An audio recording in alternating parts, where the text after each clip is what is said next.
Mazaran girl applied to the city guard the other day.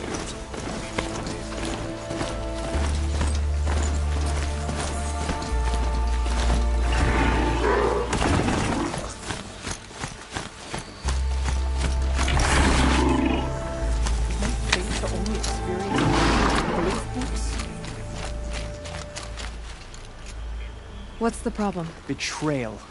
By my own blood!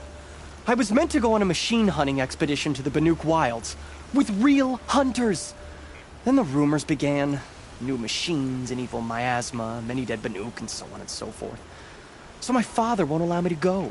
Says there's too much danger for a noble scion. Do you always do what your father tells you? Yes, of course.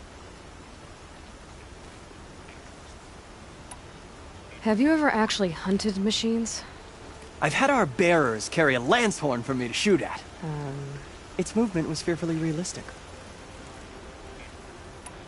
What kind of new machines? That's exactly it. My father doesn't even know. He only heard whispers in the Sun Court. And the evil miasma? Who knows what those tent-dwelling savages consider evil? Or a miasma. I just want to hunt, honestly. Why even give me a sword for my 16th year? What's a sword for, if not for brandishing? Hunting in the Banuk Wilds. Do you mean Banur? Oh, no. That's so far from the sun's light. The expedition would be swallowed up. It's a place they call the Cut. Something of a no-man's land from, you know. The war? But now it makes for excellent hunting. There's a pass through the northeastern mountains. I guess I'll have to look into these rumors myself. It's beyond the Grave Horde, past the northeastern mountains. You can't mean to go alone to that sun-forsaken place. I suppose Outlanders can do whatever they please. By the sun, if only I wasn't born noble! Yeah, sounds tough. It's not what I imagined when I was a boy, but it's decent work, keeping the city safe.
This must be the pass Ravid was talking about, with Banuk territory just above.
What are you doing, Aloy? This path leads to the cut. The Banuk have nothing to offer besides useless mysticism. The Eclipse won't stand idle while you waste time playing in the snow. Return to your desk. Surprised you're still checking up on me. I thought you had moved on. Well, forgive me for still being concerned with the fate of the world. I was thinking, Banuk shamans thread blue cables through their skin, right? Kind of like someone else we know, huh? So maybe the real reason you want me to stay clear of the Banuk is to stay clear of your past. It's not the past that concerns me, Aloy. It's the future. Or possible lack thereof. Which is why you should stop prattling and get back to what matters. But as usual, you'll do as you wish. Touchy.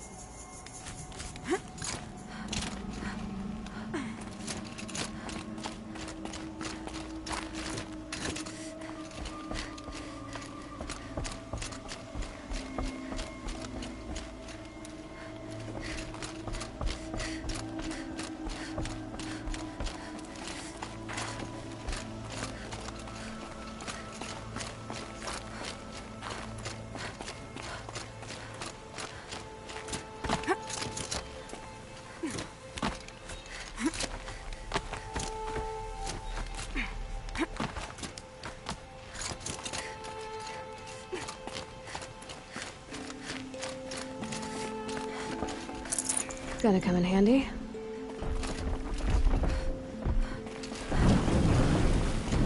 This one's a new predator. Can see the heat coming off it.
welcome, I guess.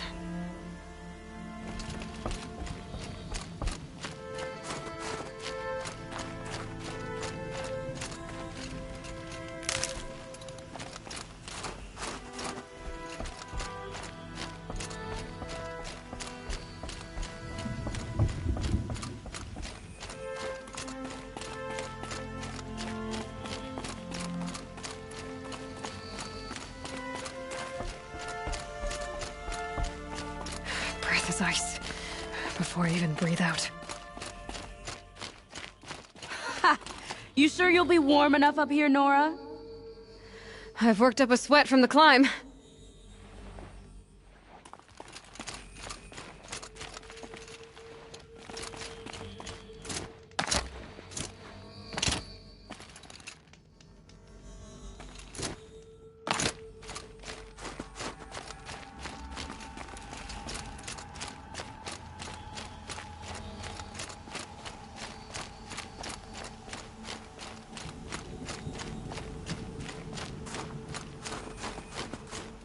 You made it to the cut, Outlander. Not that you'll stay long. This is Song's Edge, biggest settlement in the cut. These are dangerous lands, Outlander. Deadly, even.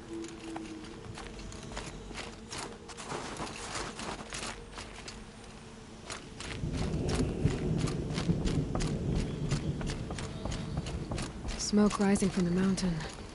And the village, too. What's it for?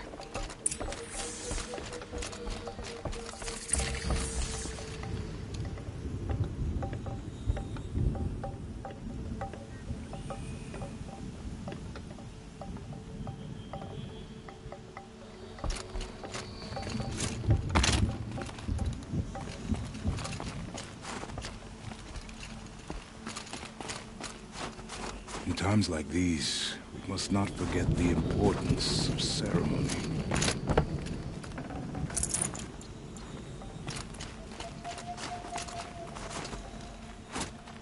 The young hunters have learned a lesson from Thunder's drum. Sometimes, loss is the price of survival.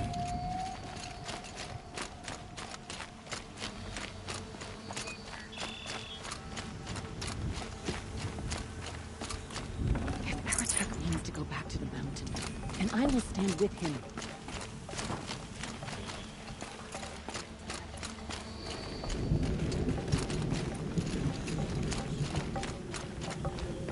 How am I to trust the chief, assuming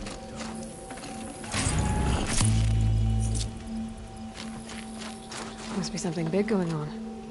Most of the village is moving towards that smoke.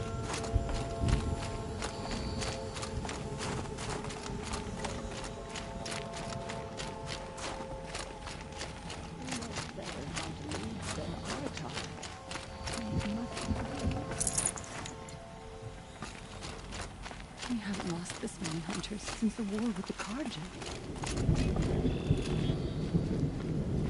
Rhea's been gone a long time, but she will return. I must believe she will return.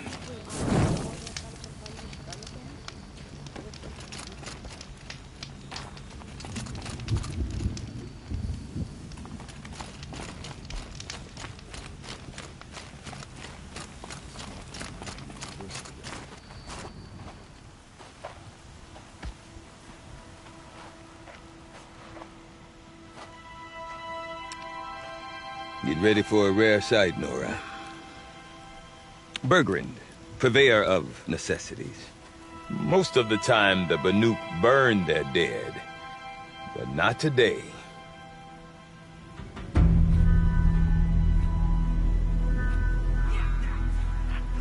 Because the bodies couldn't be recovered. Aye, a nasty business. All their best warriors lost. So they're getting a different kind of send-off.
Grasp your grief, my hunters, and kill it!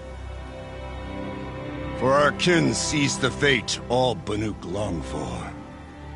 Falling with their spears striking steel.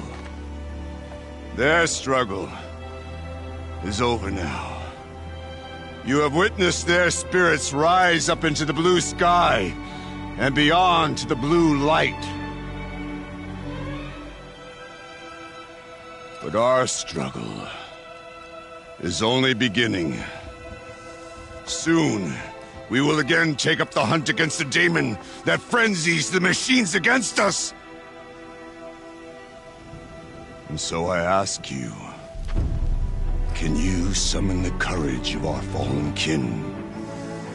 Will you fight and die as well as they did? My courage! My spear! Our blood is in your teeth, Aratak! We are Banuk. Our enemies are prey.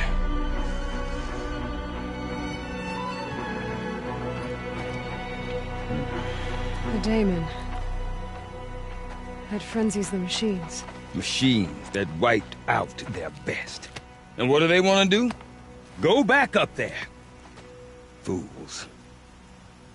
A little advice, for free. Aloy. Aloy. I've been up here for 2 long winters, and I still can't make sense of the Banuk. Take this ruckus. It started with one of their shamans, Aurea, spouting on about spirits and demons up on Thunder's drum. So they march their Warwick up there, and half of them get slaughtered by machines. When Aurea vanished, I thought the crazy might have gone with her, but no. Here's Big Aratak, gearing them up to do it all over again. What is it about the Banuk you can't make sense of? Well, everything's a test to them. A hardship to endure. A challenge to survive. Seems like they don't have much of a choice in a place like this. Yeah. A land cold enough to crack teeth, filled with wild animals. You'd think they'd accept a little reasonably priced aid. Don't believe me, I've tried to convince them. But a Banuk with nothing left to prove might just lie down and die. And Aurea is the one who spoke about this daemon? That's right. Told Aratak and the others that it lives up on Thunder's drum. And they believed him. But you don't. Look, I don't know what Aurea found up there. A shaman's not going to talk to an outlander. The machines in the cut are getting more vicious, that's a fact. It could be because of the daemon, or it could be because they all got indigestion, for all I know. But Aurea's not around to explain. She took off, and no one knows why. Is Aratak a renowned warrior around here? He's a Warwick chieftain. His voice carries a lot of respect. Not that you hear much of it. Man talks about as much as a dead fish. But when he and Aurea came to town with their Warwick, it drew more Banuk to this little burg than I'd ever seen. Know what else I saw, Aloy? My own little trade route, stretching all the way back to the claim. Then, he goes and leads them off to their death at the claws of angry machines. So much for my best customers. What are these Warwicks about, Bergrand? Some sort of tribe within the tribe? Not like our clans back home. You don't get born into these things. They hold tryouts. Prove your best at something and you might get a place. Some Warwicks come and go. Some last as long as Melon. The whole Banuk territory, Banur, is just a bunch of the biggest, oldest Warwicks. I'm not sure if I'm less confused or more confused. Well, here's the sure thing. Each Warwick has a chieftain and a shaman. They make the decisions. All well and good, except the chieftains are hard-headed, and the shamans have their heads in the clouds. You said you've lived out here for 2 winters? Aye. Back home, some fur traders told me about this steel-forsaken heap of tents. Good location. ripe for change. We were barely scraping by until this place started filling up for Araya. A great prophet is coming, they said. I heard prophet. Honest mistake. Not that the Banuk are stingy, they just prefer to keep trade among themselves. We could get through to enough of them. We could really put this place on the map. Or at least on a map. We? Me and my daughter. My assistant, Barja. My assistant and my daughter. We seem to get along better as business partners. Her mother wanted me to show her a trade. She started tinkering with weapons. Say, when you need a break from this Banuk carry-on, stop in and see her. You're both, how do I put it? Women? No. Independent. Look for her at Long Notch, the easternmost Banuk camp. Have you ever heard of a man named Silence? Tall, deadly serious, cables in his skin? Like a shaman? I've heard that name once or twice, but always whispered. Like some boogeyman the Banuk want to forget. I'm not sure what went down, but I got the impression he messed with the Conclave. Or they messed with him. Conclave? All the most important shamans gather in Banur from time to time to keep up with the latest mumbo-jumbo. No idea how they all fit into one tent without those crazy headdresses getting locked up on each other. Araya's been to that shindig, but when I asked her what it's like, she just gave me a dirty look. So if you want to know more, you'll have to find her and make her like you, I guess. Good luck. I want to know more about this daemon. It's crazy talk, Aloy. Or there's something to it. Something connected to how the machines behave. Then you need to find Araya. She was last seen headed for the mountains they call the Ice Rasps. I've heard only the shamans know the trail beyond those frozen peaks. But I do know where you could find her apprentice, Naltuk. He went north of the river, chasing rumors. Rumors? Not the good kind. Sudden attacks in the snow. Strange new structures. Some say a new machine, like no one's seen before. Well, now I'm definitely interested. Thanks for the talk, Bergrand. Don't mention it. I wonder if Aratak can tell me more about Araya or Thunder's drama. Might be worth a shot. About that free advice, Bergrand. For you, I'll give it twice. But next time, I'll start charging. See you around, Bergrand. Hope so. I like return customers. There's no life left in that tonic. Back again. So you are. The advice is still free. Time to head out. I won't tell you to wrap up warm. Sure, the Osram act tough. But send them to the cut, and most of them don't last. Stuck on the ice.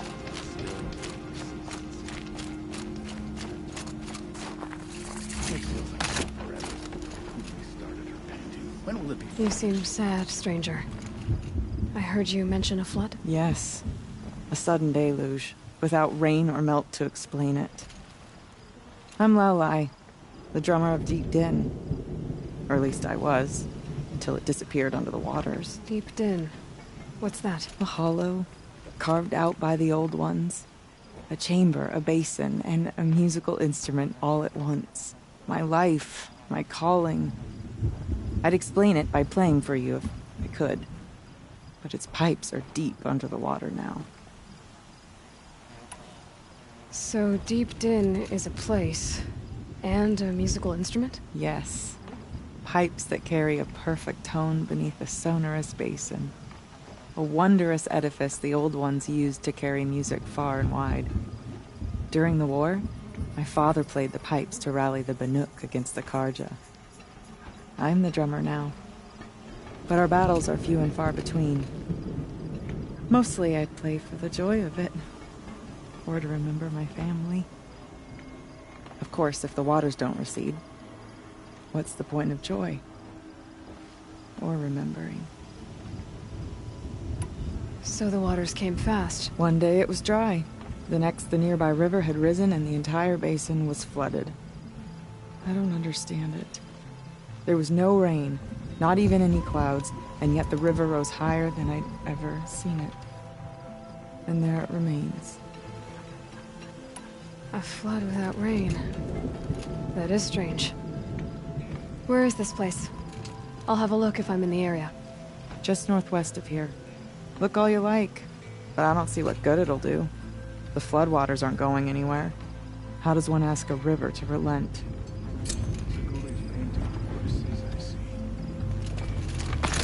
Deep in, silenced by rising waters.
Too long in one place.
Grind my teeth.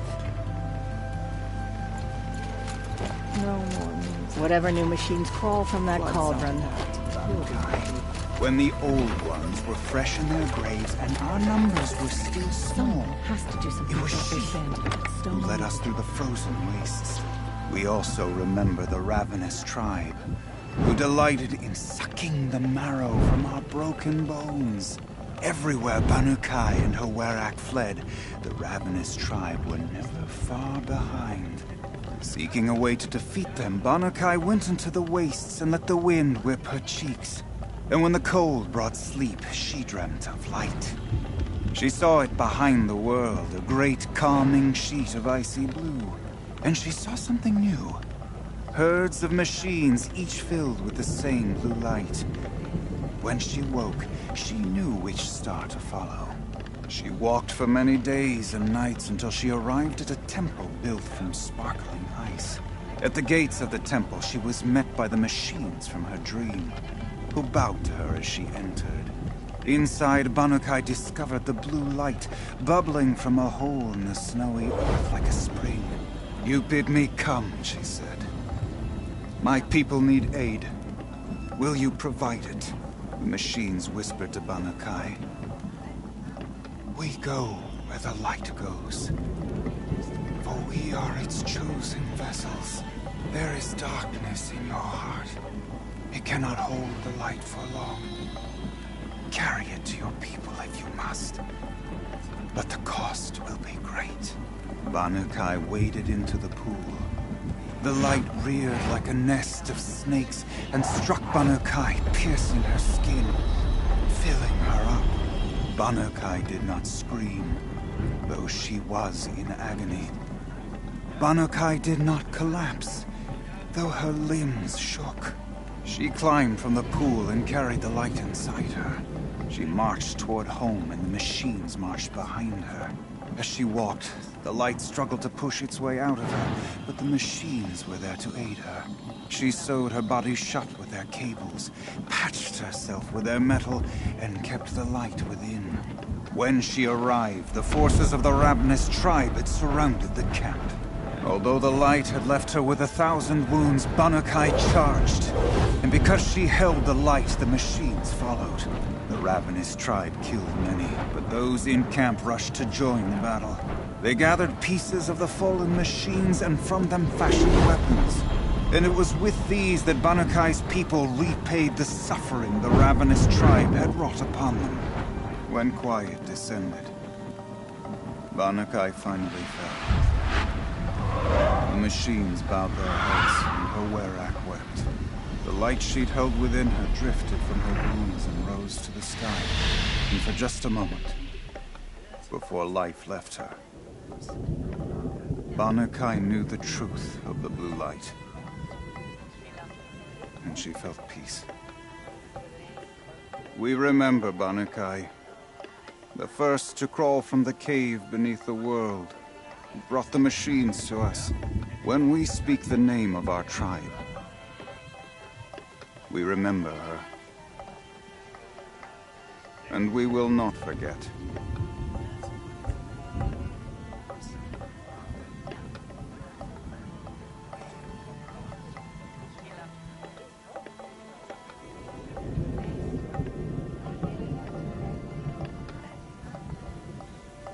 We remember Banukai, when the old ones were fresh in their graves and our numbers were still small. It was she who led us through the frozen wastes. We also remember the ravenous tribe, who delighted in sucking the marrow from our broken bones. Everywhere Banukai and her Werak fled, the ravenous tribe were never far behind. Seeking a way to defeat them, Banukai went into the wastes and let the wind whip her cheeks. And when the cold brought sleep, she dreamt of light. She saw it behind the world, a great calming sheet of icy blue. And she saw something. Herds of machines, each filled with the same blue light. When she woke, walked for many days and nights until she awoke.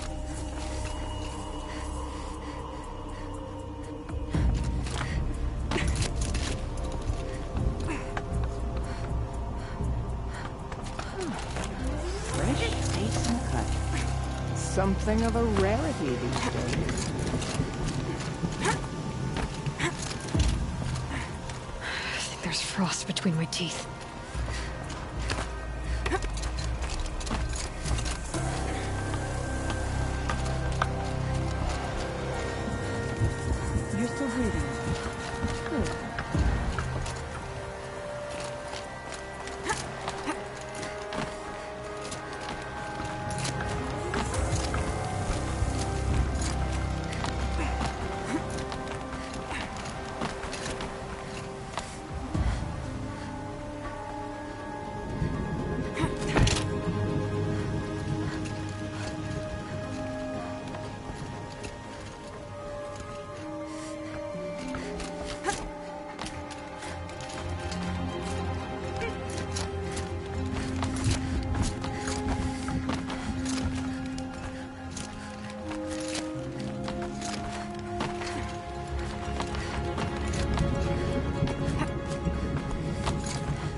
Quite a view you've got up here. It's a useful perspective. How fleeting we are when the world is so wide. From up here, you can see how the light paints across the land. Ever changing. That's a lesson. All our marks will pass. That outlook sounds a little depressing for a painter. Haven't met many artists, have you? Song's Edge needs new stories. I scrubbed its past off this rock to start anew, but a new start needs new colors. Fresh pigments, like none have seen. Have you always been a painter? I've always painted. But I wasn't a painter until I was driven out of Banur. Up there, the markings are eternal. They paint over the same lines, the same colors, over and over. As a child, I learned from copying them. As I grew, my heart sank at the familiarity. All of us Banuk might as well be trapped in glacier ice. We have the look of life, but never really moving.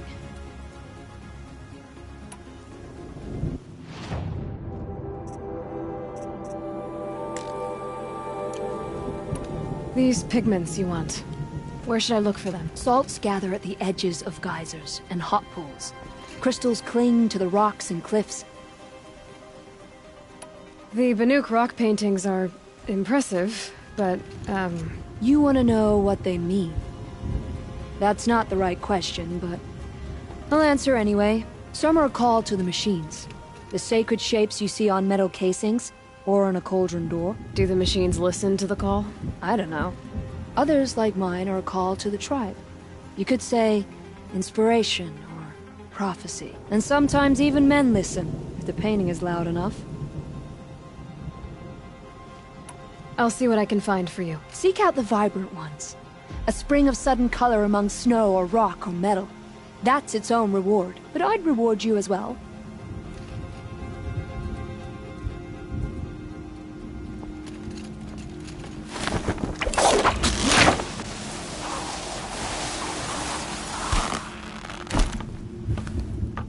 We've no time to host outsiders.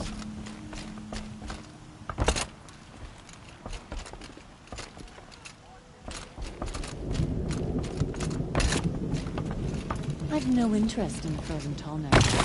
The living machines are what's important.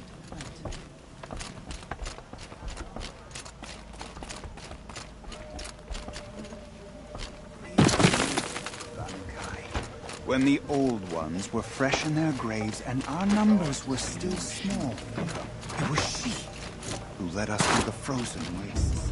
We also remember the ravenous tribe who delighted in sucking the marrow from our broken bones.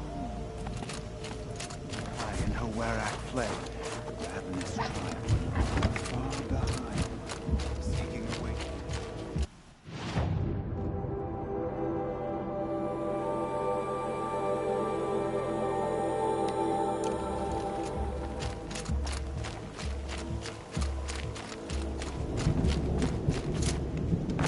Water lapping.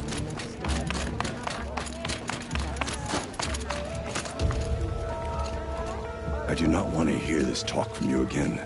Doubt is heavier than a week's snow. Forgive me, my chieftain. We will be ready for the next attempt. But this will not be an attempt. It must be done. Do you understand? My chieftain. Good. Outlander, I suppose you wish to speak? Aurea knows about this Damon. Where would I talk to her? She does a shaman's work. That is not for the eyes and ears of others. Certainly not an Outlander's. This Damon you talked about.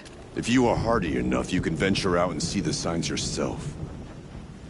It has changed the machines, made them fiercer, stronger. But what is it? A matter for the shamans to debate. There are other Weraks in Song's Edge too? Yes. The village has its own life for all Banuk who need trade or shelter. After the war ended, it sprang up from what was once a campsite, quick as the bloom between frosts. Perhaps it will last, until the Karja seek war again. Did your Werak come from this place? No, we rallied most of our hunters from across Banur to face the threat of the demon. But I was born here, and stayed to fight the Karja when others retreated into the mountains. A few of my old warriors remained with me, those who survived. You're set on going back to the mountain? I put my word to it. Even with the risks being so great? The risk of what? Death? It would be a worse fate to bow our heads to the challenge and say too much. Well, I guess that's it then. Good. I prefer deeds to words. Right. Queen Sakura spends her time fishing or scrubbing docks or hunting.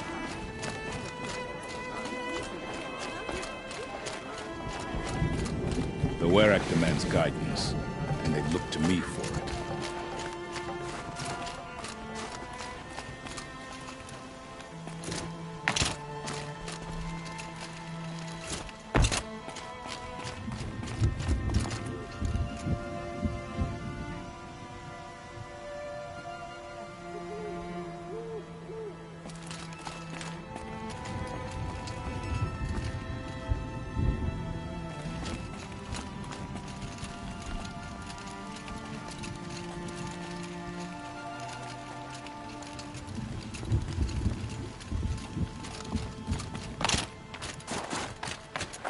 Anything I can do to aid the Werak, I'm honored to serve.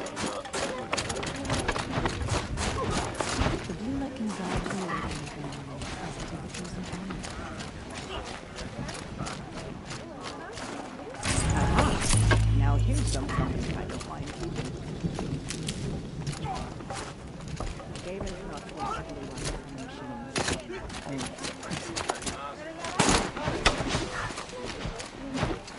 No one hunts like the Banuk, but I've heard the Nora can handle their bows.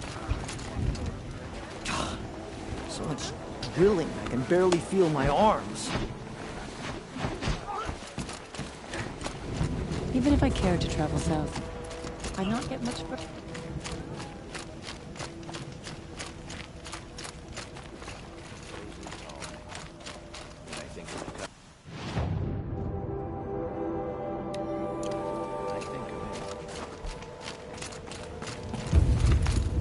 After all the mad sun king put us through, we're meant to trust the Karja now?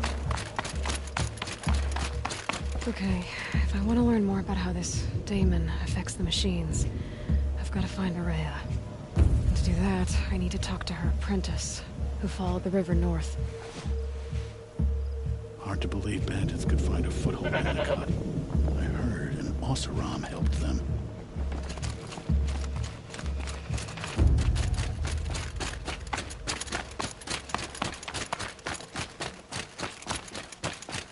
Outlander, wait a moment. That weapon of yours, Outlander, that spear, I can see the blue light upon it. This? It was made by an acquaintance of mine. Ah, a shaman. No. More of a tinker? A tinker does not understand the spark in the metal, the song in the metal like this. But it could be improved upon, modified with the help of the old ones. Far north of here there is a cave, a shaft in the snow. Within it is a nest of metal birds. Find a bird that hasn't been stripped by shamans past. Look for a rail inside it, the length of your spear. That's all I can tell you. Get a rail from some metal birds in a cave. Sounds perfectly normal.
let the smoke from Thunder's drum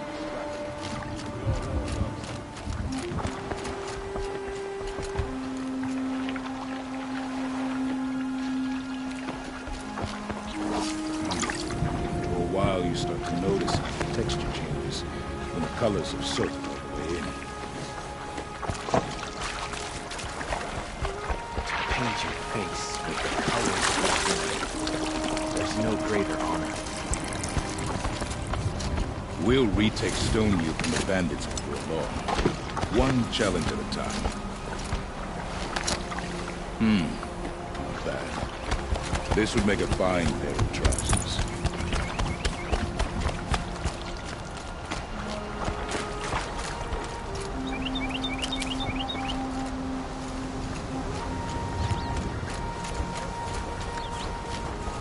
These will keep.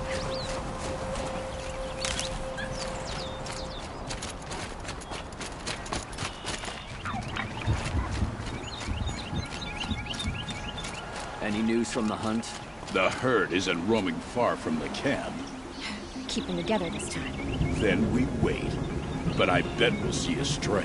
All right, I'll keep watch tonight.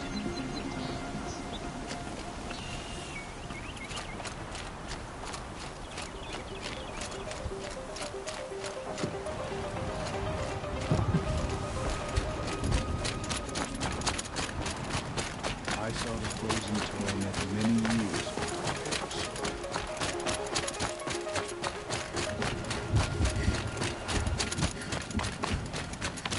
Feel free to listen and learn, Outlander. How would You've never faced anything like the machine.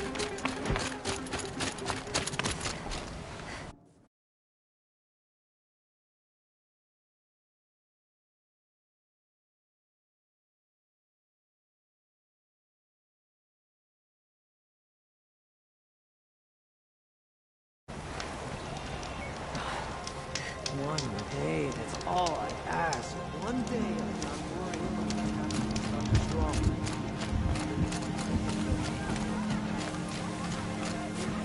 The new machines are more than just a challenge.